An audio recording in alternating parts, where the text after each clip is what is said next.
어느덧 가정 예배를 세우는 마지막 단계에 도달하게 되었습니다. 참 감사한 것은요. 우리 155 가정이나 가정 예배에 동참해 주셔서 너무 감사하고요. 아마 또 3월 달부터 더 많은 가정이 동참을 해서 6월 첫째 주에 시상할 때는 200 가정을 넘지 않을까. 아멘이시죠?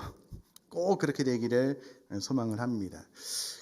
그런데 이제 가정 예배를 드리다 보니까는요, 이런저런 많은 질문들이 생겨나고 실제로 교회 앞으로 우리 교육자들에게 질문이 적지 않았습니다. 모아보면 아마 이런 질문인데요. 가정 예배의 가장 좋은 모델은 어떤 형태일까요?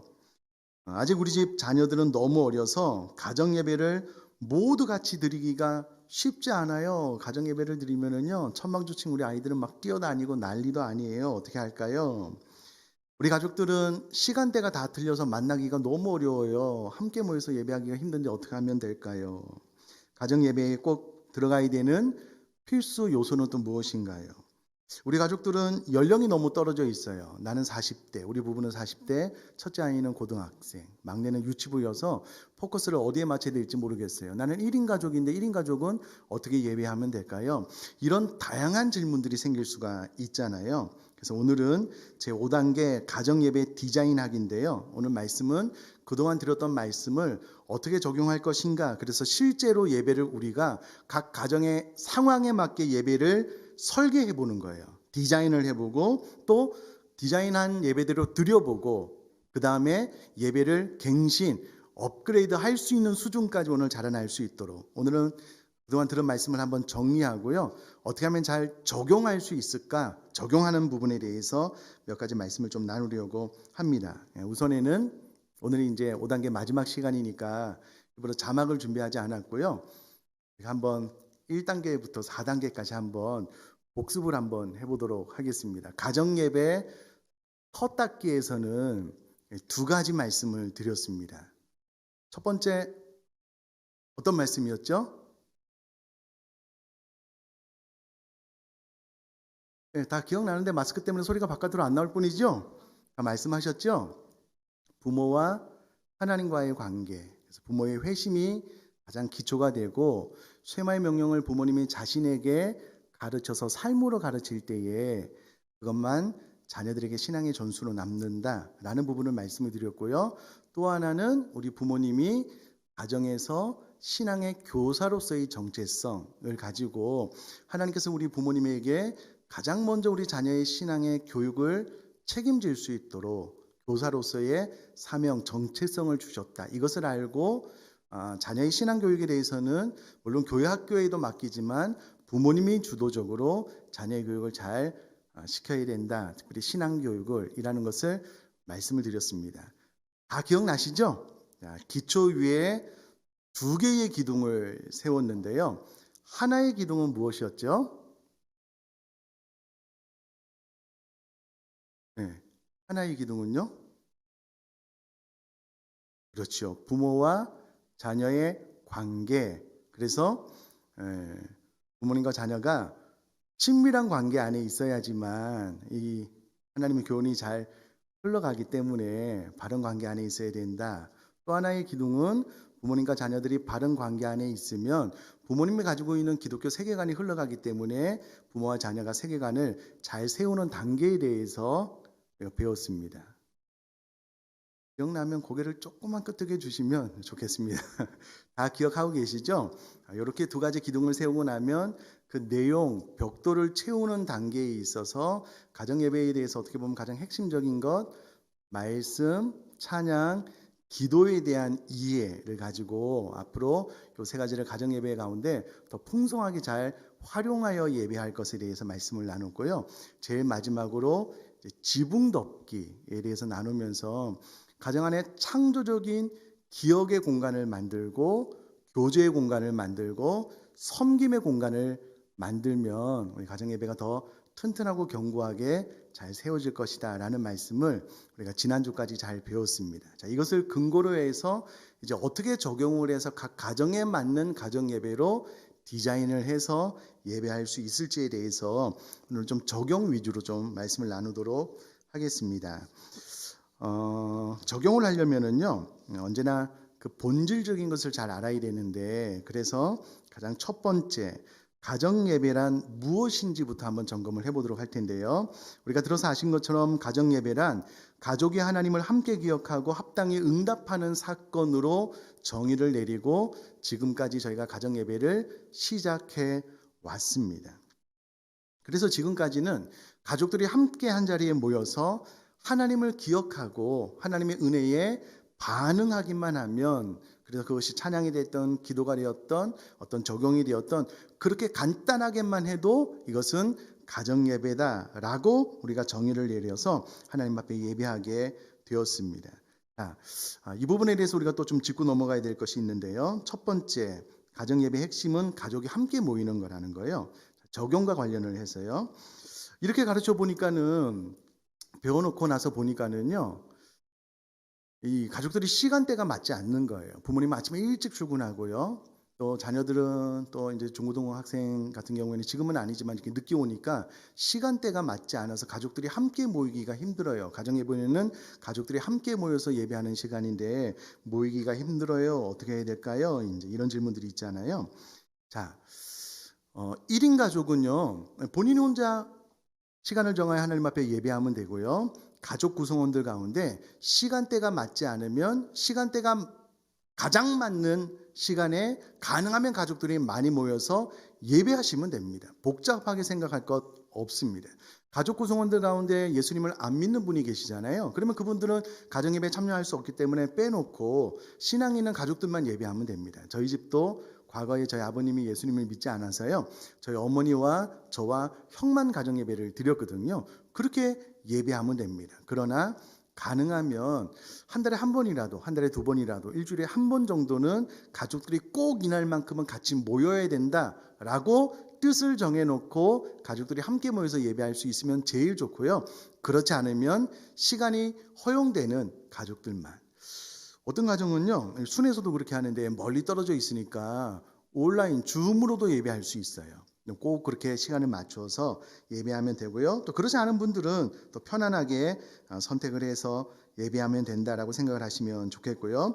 두 번째로, 하나님을 기억하는 것이 가정예배다라고 정의를 했는데, 우리가 이 시점에서 다시 한번 점검을 해야 될 것이 무엇이냐면요, 가정예배는 가족 토론의 시간이 아닙니다. 가정예배는 부모님이 자녀에게 훈계하는 시간이 아니고요. 가정예배는 가족들이 같이 회의하는 시간이 아닙니다. 물론 가정예배 가운데 그 모든 것들을 포함해도 상관이 없어요. 그러나 가정예배의 핵심적인 정의는 하나님을 기억하는 거예요. 그래서 가정예배를 드린다라고 했을 때 시간이 아무리 짧아도요, 말씀을 통해서나 혹은 하나님께서 나에게 은혜 주신 것들이 선포되어지고 나누어져야 된다는 거예요. 이것만큼은 포기하시면 안 되고요, 뒤로 물러가시면 안 된다라는 거예요. 이런 것들을 마음에 새겨놓고 가정예배를 디자인할 때 잘 배치하시면 좋겠는데, 핵심적인 것은 하나님을 기억하는 것만큼은 포기할 수가 없다. 특별히 하나님의 은혜를 기억하는 가장 좋은 방법은 하나님의 말씀을 통해 은혜 받는 것들을 나누는 것이기 때문에요, 꼭 그렇게 하셨으면 좋겠고요. 뒤에 한 번 더 말씀드리겠습니다. 세 번째는 응답하는 사건인데, 이것도 핵심적인 것을 하나 짚고 넘어가야 될 것이 무엇이냐면요, 하나님의 은혜를 기억하는 것 참 귀한 일입니다. 근데 하나님의 은혜를 나누고 끝나면은요, 그것이 나에게 하나의 사건으로 들어와서 장기적인 기억으로 남지 않을 수 있어요. 그래서 가정 예배를 통하여 하나님의 은혜를 나누었다면 그것을 적용을 통해서나 응답하는 시간을 통해서나 내 마음속에 장기 기억으로 각인시키는 것이 중요합니다. 예를 들면 지난주에 창조적인 공간, 기억, 교제, 섬김에 대한 말씀을 드렸잖아요. 그래서 저희 집도 적용을 이렇게 했는데요. 그동안 저희 집에서 수장과 그레이스를 후원을 했는데 냉장고 옆쪽에 구석에 있었어요. 그래서 이제 조리할 때만 보고 기도를 했는데 이것을 좀 더 잘 보이는 쪽으로 옮겨서 볼 때마다 매일 기도하자라는 것을 적용을 하고요. 그동안 저희가 동전을 모았었는데 동전을 모은 것은 제 아들을 위해서 썼거든요. 그래서 이제 그거 다 정리하고 이제 동전을 모으는 것은 선교와 구제를 위해서 쓴다. 이제 결정을 하고 그렇게 작정을 했습니다. 자, 이렇게 해놓고 어떤 공간의 기억이 탁 남게 재배치하는 순간 그것은 나에게 역사적인 사실로 혹은 장기 기억으로 남게 돼 있어요. 그러니까 은혜를 나누고 난 다음에 반드시 내 마음속에 하나의 사건으로 남을 수 있도록 뚜렷한 적용 혹은 뚜렷한 어떤 반응이 있는 기도 같은 것들로 가정예배를 디자인을 하면 더 오랫동안 우리 마음속에 하나님의 은혜를 머물게 하기 때문에 응답하는 사건에 대해서도 보다도 효과적으로 잘 응답을 해야 되겠다. 혹은 가족 모두가 하나님의 은혜를 마음속 깊이 새겼다면 그 감사를 표현할 수 있는 어떤 찬양을 한번 마음 다해서 드려본다든가 이제 이런 아이디어를 가지고 구체적으로 적용을 하시면 좋겠습니다. 이것이 가정 예배에 대해서 배우고 난 다음에 구체적으로 가정 예배를 디자인할 때 우리가 좀 기억을 해야 되는 상황이고요. 그리고 나서 가정 예배를 디자인할 때 거쳐야 되는 세 가지 필수 점검 요소가 있습니다. 앞에 말씀드린 것과 또 겹치는 부분이 있기는 한데요. 예배 인도자가 이제 앞으로 예배를 디자인을 할 때에 요 세 가지 사항을 잘 기억을 하고 점검을 해서 예배를 기획을 했으면 좋겠는데요. 첫 번째가 예배의 본질적인 요소, 두 번째는 예배의 핵심 요소, 세 번째는 가족의 회중 이해에 대한 부분입니다. 첫 번째 예배의 본질적인 요소인데요. 이것은 조금 전에 말씀드렸다시피 예배의 본질이 무엇이냐면 하나님의 은혜가 잘 드러났는가, 예배에서 드러난 은혜 앞에 가족 모두가 합당히 응답했는가, 이것이 예배의 1차적인 본질적인 요소입니다. 그러므로 가정예배를 계속해서 디자인해서 또 새롭게 기획을 해서 드릴 때마다 핵심적으로 가장 먼저 점검을 해야 될 것이 무엇이냐면 이 가정예배를 통하여 하나님의 은혜가 계속해서 드러나고 있는가, 우리 가족은 이 은혜에 계속해서 잘 응답하고 있는가를 반드시 점검을 해야 된다라는 겁니다. 가정예배를 계속 진행할 때의 최악의 경우가 무엇이냐면요, 하나님을 예배하러 모였는데 계속 부모님이 자녀들을 책망하는 거예요. 자꾸 점검하는 거예요. 이렇게 해야 돼. 이거 왜 안 했어? 그렇게 하면은요, 망하는 겁니다. 꼭 그렇게 하지 말고요. 가정 예배 때 반드시 체크해야 될 것은 이 가정 예배를 통하여 하나님의 은혜가 드러났는가? 우리 가정이 하나님 은혜에 잘 반응했는가? 이 한 가지 초점은 반드시 예배를 기획할 때마다 점검을 해야 되는 요소이고요. 두 번째는 우리 집 가정 예배에는 예배의 핵심 요소가 포함되어 있는가? 예배의 핵심 요소는 말씀, 기도, 찬양입니다. 자, 저를 한번 봐주시면은요. 우리가 1, 2월 달은 가정 예배를 가족들이 함께 모여서 하나님의 은혜를 기억하고 반응하는 시간으로 정의를 함으로써 그냥 치킨 파티 하면서 부모님이 은혜 받은 건 나누고 참 감사하다. 이렇게 해서 가정 예배를 마쳐도 가정 예배로 정의를 하고 오케이 했습니다. 그러다가 3단계로 넘어오면서 가정 예배의 핵심 가운데 말씀과 찬양과 기도가 있기 때문에 이것을 조화롭게 잘 활용하라라고 말씀을 드렸으므로 이제는 단순히 가정 예배를 가족들이 함께 모여서 하나님 은혜를 기억하고 응답하는 시간을 뛰어넘어서 이제 가정 예배 가운데 말씀과 찬양과 기도가 조화롭게 잘 활용될 수 있는 가정 예배로 디자인해서 가정 예배를 좀 업그레이드 했으면 좋겠다라는 내용입니다. 네, 이후로 나중에 말씀드리겠지만은요, 가정 예배를 디자인할 때 이 두 가지는 어느 순간에는 요 앞에 집중할 수밖에 없고요, 어느 순간에는 또 뒤로 넘어가서 계속해서 이와 같은 가정 예배를 드릴 수가 있는데 중요한 것은 요 두 사이에 어떤 그 만남의 점들을 지혜롭게 잘 찾아서 때로는 이렇게 예배를 해야 되는데, 가능하면 이제는 예배의 핵심 요소가 말씀, 찬양, 기도이기 때문에 이런 것들을 보다 더 잘 활용하여서 예배했으면 좋겠다. 그렇게 예배가 계속해서 더 앞으로 나아갔으면 좋겠다. 이것을 잘 점검을 해야 된다라는 것이고요. 첫 번째가 말씀이잖아요. 다음 주부터 이 강단에서는요, 생명의 삶 본문으로 말씀이 선포될 것입니다. 그리고 우리들의 사랑하는 다음 세대 전체가 교회에서 올해는 다음 세대들이 생명의 삶을 반드시 구입할 수 있도록 구제부의 교재비의 50%를 교회 재정으로 지원을 해줬어요. 그래서 다음 세대도 가능하면 큐티 교육을 강화해서 큐티할 수 있도록. 그리고 작년부는 홈페이지 상에서 큐티 베이직 세미나를 온라인으로 만들어놨기 때문에요. 누구라도 들어가서 교육을 받을 수 있습니다. 앞으로 우리 교회는 다음 세대뿐만 아니라 작년부 모두가 다 큐티를 하는 교회가 될 것이고요. 큐티를 통한 말씀 나눔이 가정예배의 핵심이 될 것입니다. 그러므로 우리 교회의 가정예배의 성공 여부는 이제 우리 교회 전 성도의 큐티 여부에 달려있다라고 말을 해도 틀리지가 않아요. 큐티를 통해서 하나님 말씀이 충분히 우리 가운데 들어온 것들을 가정예배 때 말씀으로 흘려보내는데 서로 그 말씀을 흘려보내고 은혜가 되면은요, 보다 더 강력한 말씀이 우리 교회를 각 가정을 흥왕케 하는 놀라운 변화를 일으키게 될 줄 믿습니다. 그래서 말씀에 꼭 생명을 걸고 말씀을 나누시고요. 기도는 내가 기도한 것들이 단순히 응답되는 것이 기도응답이 아니라 기도를 하면 할수록 내 뜻을 내려놓고 하나님의 뜻에 나를 맞춰가는 방향으로 우리 가정예배를 디자인할 때 기도를 이끌어 가셨으면 좋겠고요. 마지막 찬양은 다모 센스가 있으시니까 찬양도 각 가족 구성원들의 영적인 상태, 신앙의 상태, 또 연령에 따라서 맞는 것들로 좀 잘 결정을 하시는데요. 유치부 자녀를 둔 부모님들은 가능하면 유치부 곡으로 예배를 했으면 좋겠어요. 작년부 곡으로 예배하지 말고요. 유치부에 자녀가 있다면 열에 8번은 부모님이 유치부에서 부르는 예배곡을 배워서 예배하고요.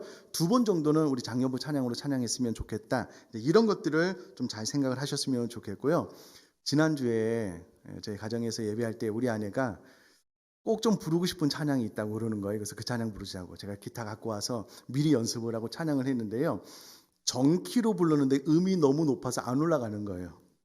그래서 중간에 멈추고 여보 좀 키를 낮춰서 부르자고 해서 한 2키 정도 나눠서 낮춰서 불렀는데 그때부터는 제가 기타 연주가 안 되는 거예요. 예배가 아주 어려웠습니다. 이런 것들도 찬양을 결정함에 있어서 가정에서 곡의 높낮이 또 흐름 분위기 이런 것들도 예배를 디자인할 때에 예배 인도자가 좀 잘 생각을 해서 곡을 결정을 하시라. 작년부 학생들만 예배하는데 부모님들이 찬송가만 주구장창 부르시면 절대 안 돼요. 학생들이 맞게 자녀들이 맞게 곡을 잘 선택을 하셔서 예배하는 이제 이런 것들이 예배를 디자인을 할 때에 점검 요소가 된다라는 거고요. 세 번째는 우리 집 가정 예배는 가족의 상황이 잘 반영되어 있는가라는 것을 점검을 해야 된다라는 겁니다. 이것은 몇 가지로 생각을 해볼 수가 있는데요. 가족들의 연령에 따라서 영적인 수준에 따라서 예배 인도자가 잘 생각을 하면서 예배를 디자인을 해야 된다라는 겁니다. 가족 연령은 앞서 말씀드렸다시피 가족 구성원들의 연령이 다 다르잖아요. 작년부 어떤 가정은 중고등부 아이들은 또 초등학생 또 이런 경우에는 어디에 포커스를 맞추어서 이번에는 가정 예배를 디자인을 할 건가라는 것을 잘 생각을 하셔야만 됩니다. 가능하면 우리 어른들이 자녀의 수준에 맞게 맞추어서 예배를 디자인하는 것 중요하고요. 또 어느 순간은 믿음이 없는 남편이 자기 빼놓고 가정 예배를 다 드리고 있으니까 이게 뭐지 하고 한번 참여를 했어요. 그러면 예배 인도자가 센스 있게 믿음이 연약한 남편이 참석했을 때는요. 말씀에 깊이 있는 나눔을 하지 말고 그때는 간증하는 거예요.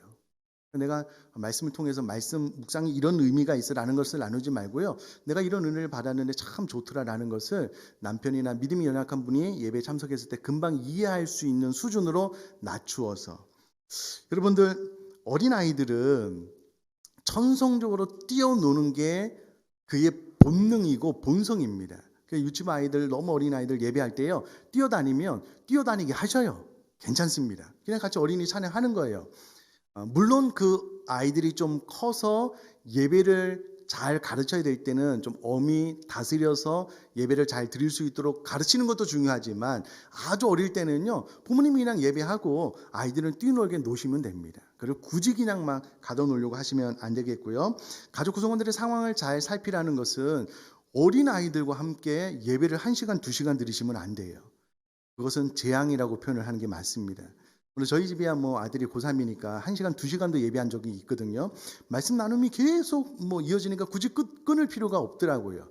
괜찮아요. 그러나 어린 자녀들의 영적인 상황과 또 연령대를 잘 배려해서 예배 인도자가 이런 것들을 조절을 하셔야 된다라는 거예요. 이런 예배 디자인에 감이 없으면은요, 유치원 아이들이 참석했는데 어른 찬양만 해요. 시간을 오래 갖고. 그러면 아이들이 예배를 싫어해요. 가정 예배 자체를. 그러니까 예배를 디자인할 때 이런 요소들을 잘 기억을 해서 적용을 하시면 좋겠다라는 거고요. 자, 계속해서 가정 예배 디자인의 순서가 있습니다. 예배를 디자인할 때 이 네 가지 점검 요소를 잘 기억을 해야 되는데, 첫 번째는 회중 이해, 두 번째는 말씀 선정, 세 번째는 스타일의 결정, 네 번째는 역할 정하기입니다.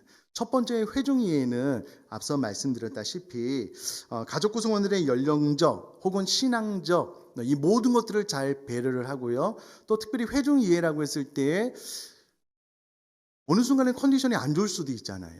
또 생일이나 특별한 날 같은 경우에는 생일 파티나 이 모든 것들을 잘 생각해서 해야 될 필요성이 있고요. 예를 들면 고3이나 고등학교 자녀들이 시험을 앞두고 있는데 가정예배를 드릴 때가 있잖아요. 그러면 여러분 오해하지는 마셔요. 우리들의 자녀의 상황보다 하나님 앞에 예배하는 것이 우선입니다. 그러나 예배를 디자인할 때에 시험을 앞둔 자녀들과 함께 예배할 때 1시간, 2시간 예배할 필요는 없어요. 그때는 또 간단하게 예배하고 축복하고 공부하라고 격려하시면 되고요. 또 그 다음 주에 또 모여서 또 열심히 예배하면 되니까 이런 것들을 회중의 상태와 이해, 여기서 말하는 회중은 가족 구성원들의 상태와 이해에 따라서 예배 인도자가 적절하게 조화롭게 하시면 좋겠어요.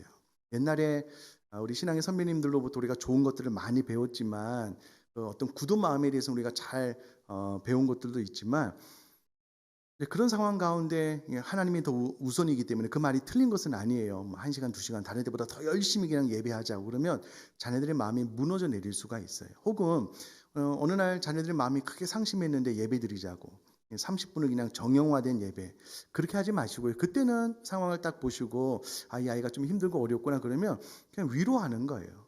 대화를 나누면서 그렇게 예배를 잘 디자인하시면 좋겠다. 그러나 중요한 것은 이렇게 다양한 예배 형태를 만들어서 예배하다 보면은요, 쉬운 것을 선택하고 싶은 유혹이 생겨요. 그럴 때는 반드시 상황에 맞게 이렇게 예배하는 것이 효과적이어서 그렇게 디자인해서 예배하는 것은 괜찮아요. 그러나 매번 예배를 짧게 해치우기 위해서 그냥 쉽게 예배하는 것은 옳지 않습니다. 이런 것들을 영적으로 잘 구별할 필요가 있겠고요. 두 번째는 말씀 선정인데 저희 교회는 큐티 본문으로 이제 이후로 말씀을 나눌 것이기 때문에 그냥 그대로 잘 따라주시면 좋겠고요. 다만 예배를 드릴 때에 우리 개역 개정판 성경은 굳이 안 쓰셔도 됩니다. 어린아이들과 같이 예배하면은요, 쉬운 성경으로 예배를 드리셔도 좋고, 어린이 성경이나 아이들 같은 경우에는 뭐 그림 성경이나 좀 쉬운 말씀을 선택해서 해도 된다라는 것을 예배 인도자가 잘 기억을 하시면 좋겠습니다. 그리고 세 번째는 스타일의 결정인데 가장 핵심적인 것 중에 하나인데요. 예배 스타일은 여러 가지가 있습니다. 첫 번째, 전통적인 예배 스타일. 전통적인 예배 스타일은 사도신경으로 신앙 고백을 드리고 찬양하고 성경 본문 서로 교독해서 읽고 은혜 받은 말씀 나누고 서로 위해서 중보하고 또 적용하고 주기도문으로 마치는 것, 이것이 전통적인 예배 스타일이다라고 말을 할 수가 있겠고요. 저희 가정 같은 경우에는 제 아들이 커서 이렇게 예배하는 게 좋아요. 좋습니다. 그러나 모든 순간을 다 이렇게 예배할 필요는 없어요. 어떤 방법이 있느냐? 말씀 읽기와 토론, 혹은 1인 가족은요, 사도신경으로 신앙 고백하고 찬양하고 난 다음에 성경 읽는 거예요. 5장이 됐든 10장이 됐든 성경 읽고 기도하고 주기도문으로 마칠 수가 있고요. 어느 날은 간증, 기도회 위주로 가정예배를 디자인해서 드릴 수도 있고요. 저희 교회가 상반기 한두 번, 하반기 한두 번 정형화된 순모임 말고 외부 활동을 하십시오라고 권면하는 것처럼 어느 날은 가족들이 문화 활동을 할 수도 있어요. 밖에 야외 가서 예배할 수도 있고요. 이와 같이 다양한 스타일로 예배를 디자인해서 드리라는 거예요. 굳이 1년 365일 계속해서 전통적인 예배 스타일로만 드릴 필요가 없다라는 거예요. 우리들의 영적인 컨디션이 언제나 좋지는 않아요. 뭔가 좀 그날은 힘들고 지쳐 보이면은요, 예배 인도자가 준비를 다 해왔다라고 할지라도 그날만큼은 어떻게 지냈어? 힘든 건 없어. 간단하게 담소로 이야기를 하고 하나님의 은혜를 나누고 난 다음에 예배 인도자가 기도하시고 예배를 마치셔도 돼요.